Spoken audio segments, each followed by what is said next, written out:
All right, so leading CRM company Salesforce has released the 5th edition of its Small and Medium Business Trends report. More than 2,500 small and medium business owners and leaders were surveyed from around the world, and they were asked about things like how their businesses are prioritizing employees and customers, community support, and plans for the future. So here to break down the report in more detail is the global growth evangelist for Salesforce, Tiffani Bova. Tiffani, so glad to have you on here. I'm really glad to kind of dive into this report.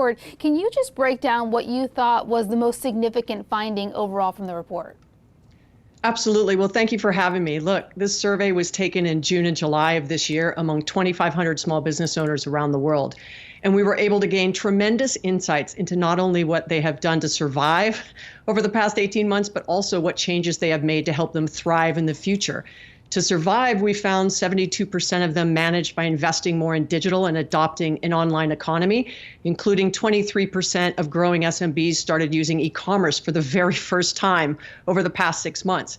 And 41% have increased their investments in customer service technology in the past year, which is an amazing acceleration. And with a peek into the future, 75% of SMBs believe the shifts they've made to their business operations over the past year will benefit their business over the long term, which is really encouraging. Certainly really encouraging, and I want to break down some of those findings a little bit more. You mentioned in the report e-commerce was a huge component of surviving this pandemic for so many businesses. And can you break down its presence in the future? What insight was gleaned even further from this report with that? Yeah, what's been great to see is many businesses that might have held back from making investments in e-commerce in the past, putting their businesses online to conduct commerce, even if in fact their doors were closed, or even expanding the accessibility to people buying online and picking up at retail establishments. You have that as a great expansion as well in coverage in various channels that small businesses can access in getting to businesses. But the other thing that was really amazing was also to see how much businesses stepped up their attention to their employees, with 50% of those who were growing offered flexible working arrangements during the pandemic. So that's really good as well. So it's both an investment in technology, e-commerce being one of them, but also in the employee side as well. And breaking that e-commerce component down, again, it was critical to kind of surviving this pandemic. And quite frankly, the report even shows it's going to be critical moving forward, beyond this pandemic. The data point that's noted here, 71% of SMBs claim they survived, of course, because of e-commerce and going digital. But how exactly did we see companies go digital, and what were like the most important, e-commerce trends that we saw? Well, one of them was really just opening up the access. As I stated, there was some 40% of small businesses that didn't have e-commerce presence at all pre-pandemic. So that was a huge move for them, right? A shift that was accelerated because of it, obviously.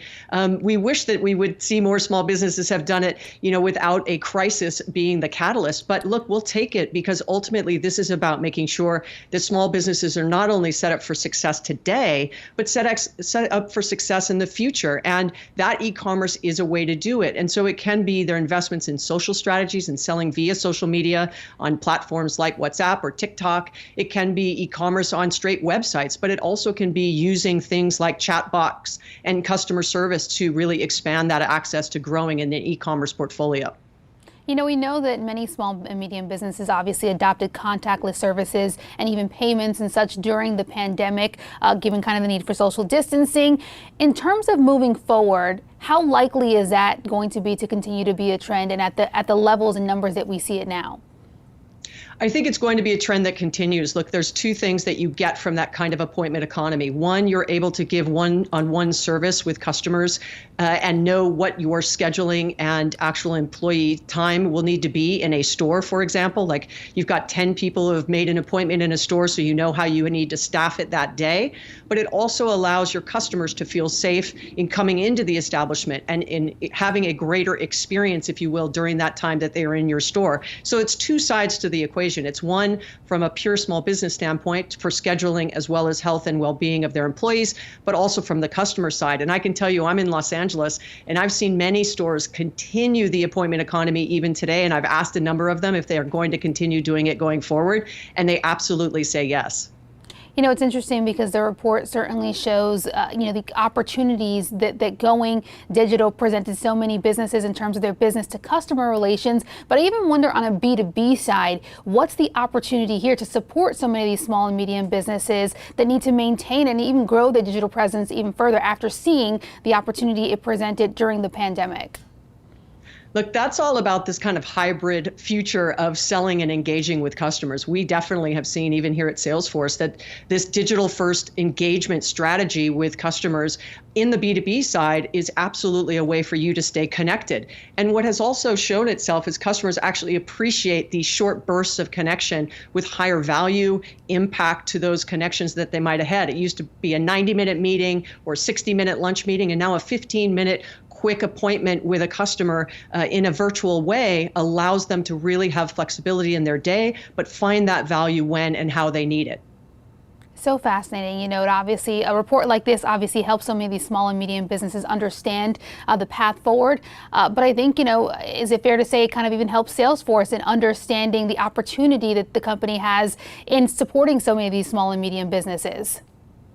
Absolutely. Look, SMB is a absolute, critical part of Salesforce's strategy. And our goal is to help them get back to growth with constant innovations in e-commerce, contactless payments, appointments, and other things we just talked about. So you're absolutely correct. All right, Tiffani, thank you so much for being here for the insight. Obviously, thank you again, Tiffani Bova, global growth evangelist for Salesforce.